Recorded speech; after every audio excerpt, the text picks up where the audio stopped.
Assalamualaikum warahmatullahi wabarakatuh. Sebelumnya, perkenalkan saya Irina Balkista, nomor absen 11, sebagai junior auditor.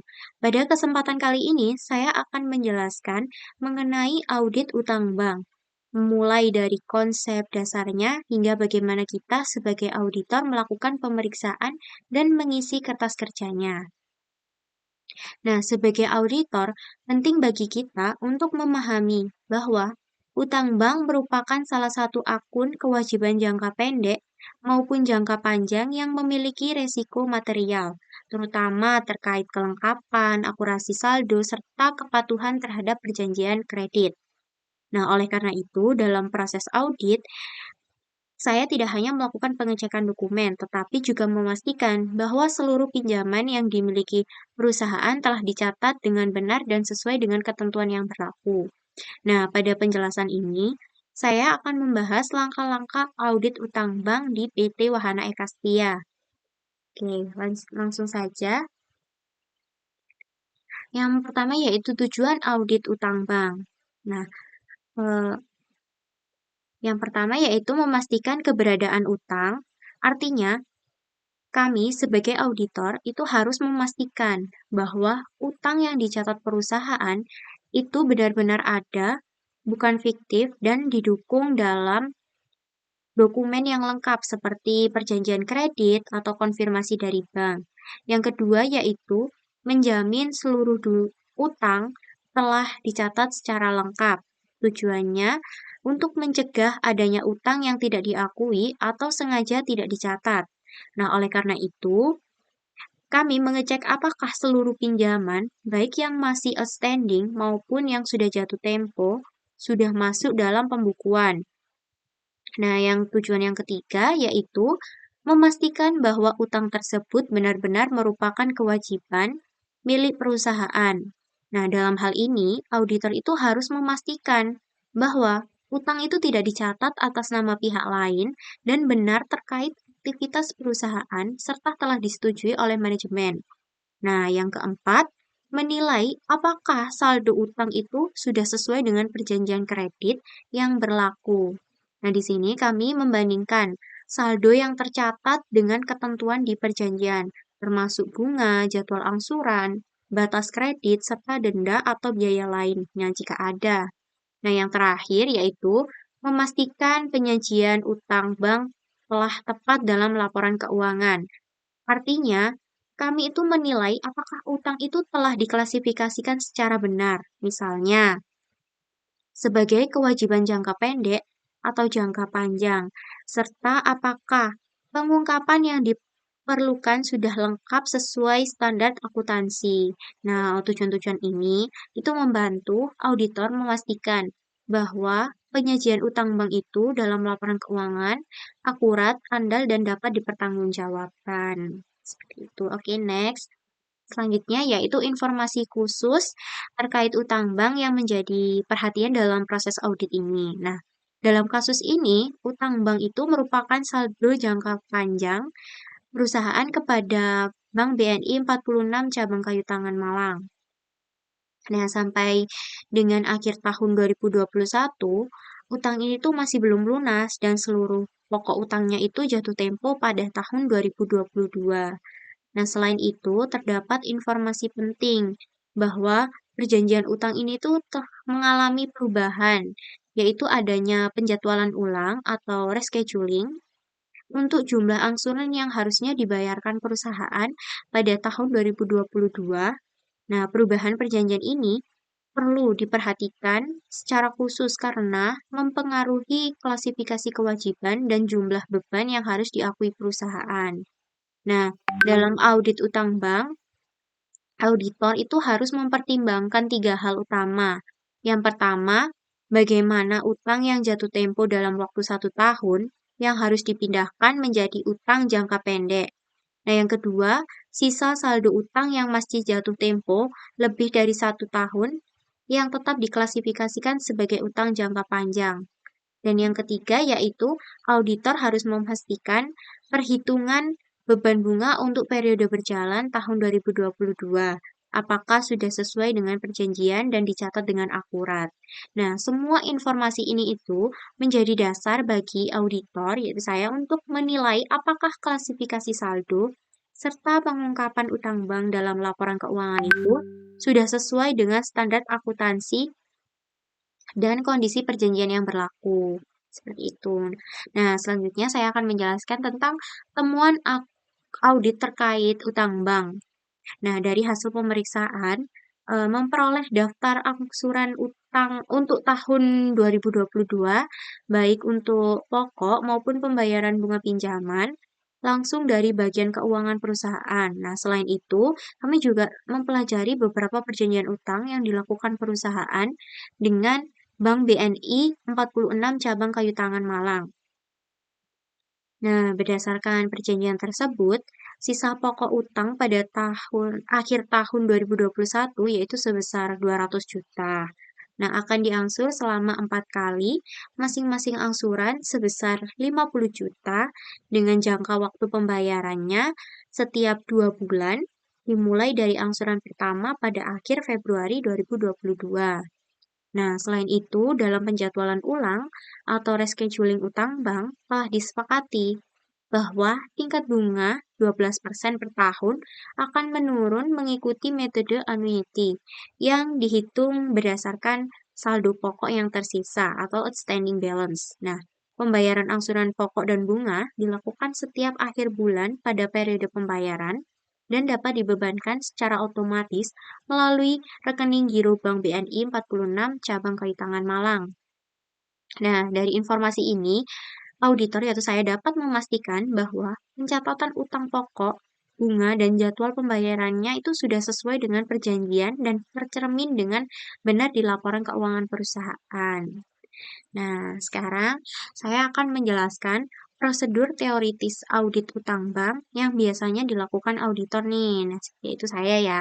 Prosedur ini bertujuan untuk memastikan saldo utang bank akurat, lengkap, dan disajikan dengan benar dalam laporan keuangan. Yang pertama, di sini eh, auditor itu mencocokkan saldo neraca, buku besar, dan catatan pendukung utang bank. Tujuannya adalah memastikan bahwa angka yang tercatat di laporan keuangan itu benar-benar sesuai dengan butir transaksi. Yang kedua, keberadaan dan hak atau kewajiban. Saya akan meminta daftar utama bank dari perusahaan, kemudian mengirimkan konfirmasi ke bank untuk memastikan saldo yang dilaporkan itu sesuai. Nah, selain itu, auditor juga memeriksa pembayaran setelah periode laporan atau subscan payment untuk memastikan utang memang ada dan menjadi kewajiban perusahaan. Nah, yang ketiga itu kelengkapan. Auditor itu akan mempelajari perjanjian kredit dan dokumen restrukturisasi, menelaah notulen rapat direksi, dan menelusuri semua dokumen pendukung transaksi utang serta bunganya. Nah, hal ini dilakukan untuk memastikan tidak ada utang atau kewajiban yang terlewat dari pencatatan. Yang keempat yaitu penilaian dan alokasi. Nah, auditor itu memeriksa apakah perubahan pokok utang yang belum dicatat serta beban bunga yang masih harus diakui. Nah, hal ini tuh penting untuk memastikan saldo utang dan beban bunga itu tercatat secara akurat sesuai periode berjalan. Nah, yang terakhir, penyajian dan pengungkapan. Nah, auditor itu harus menelaah apakah utang disajikan sesuai standar akuntansi keuangan atau SAK, termasuk klasifikasi sebagai jangka pendek atau jangka panjang. Nah, auditor itu juga membandingkan pengungkapan terkait jaminan syarat kredit dan informasi penting lainnya dengan ketentuan SAK, serta mempertimbangkan materialitas dan kewajiban akuntansi perusahaan. Nah, dari prosedur ini, auditor itu dapat memastikan bahwa utang bank itu dicatat, diukur, dan diungkapkan secara benar, sehingga laporan keuangan perusahaan itu dapat dipercaya oleh pengguna laporan seperti itu. Nah, selanjutnya kita akan di sini saya akan menjelaskan bahwa saldo utang bank per 31 Desember itu dengan kode rekening 2.1.2 dengan nama rekening utang bank pada tahun 2022 itu saldonya 0. Untuk tahun 2021 saldonya yaitu 200 juta. Next, untuk informasi yang tersedia selanjutnya pada PT Wahana Ekastia itu, schedule pelunasan kredit Bank BNI 46 Kayu Tangan Malang untuk periode yang berakhir 31 Desember 2022. Keterangan nya itu yang saldo akhir tahun 2021 yaitu 200 juta. Untuk angsuran pertama, kedua, ketiga, dan keempat yaitu 50 juta dengan bunga 12%. Jadi untuk angsuran yang pertama 4 juta, angsuran kedua 3 juta, angsuran ketiga yaitu 2 juta, dan angsuran keempat yaitu 1 juta. Nah, dengan saldo angsuran pertama 150 juta, angsuran kedua 100 juta, angsuran ketiga yaitu 50 juta. Nah, angsuran keempatnya itu sudah diangsur jadi 0. Nah, jadi saldo akhir tahun 2022-nya sudah 0. Seperti itu. Nah, dengan catatan angsuran pokok dan pembayaran bunga telah dibayar tepat waktu melalui auto debit rekening perusahaan. Nah, untuk selanjutnya yaitu prosedur audit.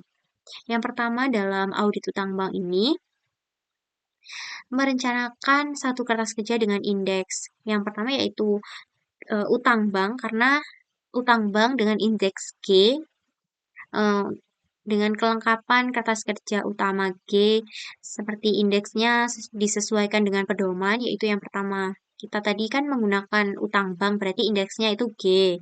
Nah, yang kedua, lakukan uji perhitungan saldo akhir pokok utang bank dengan saldo awal tahun 2022 atau saldo akhir 2021 dikurangi angsuran selama tahun 2022. Nah, hasilnya merupakan saldo audit utang bank 2022. Nah, yang kedua yaitu jumlah saldo akhir utang bank tahun 2022. Nah, harus dipertimbangkan bagian yang jatuh tempo tahun 2023 dan saldo akhir utang bank bagian jangka panjangnya. Nah, yang ketiga, jika diklasifikasi utang jangka pendek dan panjang belum dilakukan perusahaan, maka usulkan jurnal reklasifikasi. Nah, ke yang selanjutnya yaitu hitung beban bunga tahun berjalan dan utang beban bunga yang mungkin belum tercatat. Nah, yang D yaitu kita melengkapi tick mark dan memberikan penjelasan sesuai dengan prosedur yang diterapkan. Nah, ya hasil akhir kertas kerja utama ini diisikan kertas kerja neraca. Nah, baik untuk mengisi utang bank jatuh tempo, jangka pendek ataupun utang bank jangka panjang, dan diberikan indeks silang ke KKN, yaitu kertas kerja neracanya tadi serta beban bunga ke kertas kerja laba rugi dan berikan indeks silang ke KKLR. Nah, kemudian yang terakhir yaitu memberikan paraf dan tanggal selesainya pengerjaannya itu. Oke, kita langsung aja ke pengisian kertas kerja. Nah, tadi indeks untuk utang bank yaitu G, kita pertama harus mengisi indeksnya dulu, kemudian lanjut ke nama akunnya yaitu utang bank dengan periode 31 Desember 2022. Nah, untuk keterangannya tadi utang bank. Ref KK itu menggunakan indeks yaitu G. Untuk saldo per bukunya ini tahun 2022 yaitu 0. Pertama, setelah kita mengisi saldo per buku, langsung lanjut ke saldo tahun lalu, yaitu itu tahun 2021 200 juta. Oke, kita langsung next aja ke kertas kerja kedua, lembar kedua. Setelah kita mengisi lembar pertama, kita langsung ke kertas kerja yang kedua, yaitu untuk indeksnya G1 dengan nama akun utang bank tetap dengan periode 31 Desember 2022. Nah, untuk yang kita isi yaitu yang pertama saldo awal tahun 2021 yaitu 200 juta ini tadi. Yang ini kita masukkan ke sini, ke utang bank di G1. Nah, kemudian dikurangi dengan angsuran selama tahun 2022 ini dari 4 kali angsuran dikali 50 juta menghasilkan 200 juta. Nah, kemudian dikurangi menghasilkan saldo audit utang bank 2022 yaitu 0 dan saldo audit saldo utang bank 2022-nya juga 0, jadi tidak terdapat selisih. Selisihnya yaitu 0. Nah, kemudian setelah kita menghitung itu, kita hitung nih beban bunganya, beban bunga berjalan. Apakah ini tadi benar atau salah? Nah, kita hitung di sini. Dengan 12% dibagi 6, sama dengan 2% dibayarnya itu tiap 2 bulan sekali. Nah, angsuran yang pertama 200 juta dikali 2% menghasilkan 4 juta. Untuk angsuran yang kedua 150 juta dikali 2% menghasilkan 3 juta. Untuk angsuran yang ketiga yaitu 100 juta dikali 2% menghasilkan 2 juta. Untuk angsuran yang terakhir yang keempat yaitu 50 juta dikali 2% menghasilkan 1 juta. Seperti itu. Nah, untuk total beban bunganya dari keseluruhan angsuran tadi, kita jumlah menghasilkan 10 juta. Nah, untuk beban bunganya yaitu 10 juta. Untuk beban bunganya 10 juta, nah tidak terdapat selisih, yaitu selisihnya 0. Nah, setelah kita mengisi itu, kita lanjut ke kertas kerja yang pertama. Kan tadi tidak ada jurnal penyesuainya, jadi kita akan tulis 0 saja. Untuk saldo per auditnya kan 0, jadi kita tulis 0. Setelah itu kita mengisi indeks yang terakhir, yaitu kita tentang nih yang bagian saldo tahun lalu 200 juta kan sudah benar berarti. Jadi sesuai dengan saldo buku besar tahun 2021 yang sesuai dengan ini. Nah, setelah itu saldo per auditnya. Ini tadi kan sudah diperiksa nih. Jadi kita tulis, kita beri indeks yaitu sudah diperiksa selisih saldo audit dan saldo buku besar. Setelah kita beri indeks, kita beri paraf. Kemudian tanggalnya jangan lupa diisi yaitu 21 Oktober 2025. Setelah itu yang kertas kerja yang kedua juga kita beri indeks. Untuk saldo awal tahun 2021-nya kita beri indeks sesuai dengan saldo buku besar tahun 2021. Nah, untuk indeks yang kedua kita taruh di saldo audit utang bank. Kan sudah kita periksa nih pengurangan dari saldo awal tahun 2021 dengan angsuran selama tahun 2022. Nah, untuk yang tadi ini schedule-nya pelunasan kreditnya itu kan udah kita isi, jadi kita tulis setelah dicocokkan dengan beban bunga yang dilihat dari laba rugi. Kan sudah kita periksa seperti itu, kita cocokkan dan hasilnya memang benar segini. Nah, setelah itu kita beri paraf dan kita beri tanggal. Nah, untuk kertas kerja neraca ya, itu seperti ini pada PT Wahana Eka Setia per 31 Desember 2022. Untuk akunnya yaitu utang bank, tahun 2022-nya 0. Nah, untuk tahun 2021-nya 200 juta, seperti itu. Baik, sekian dari penjelasan saya. Assalamualaikum warahmatullahi wabarakatuh.